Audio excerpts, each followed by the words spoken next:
من تقول احبك وانت بالك يم شخص ثاني،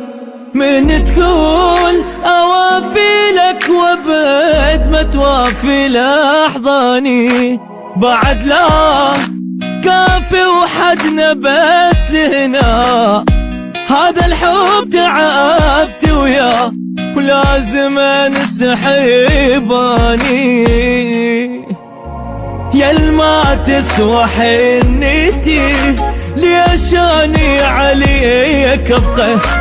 احرق حبك وبيدي مثل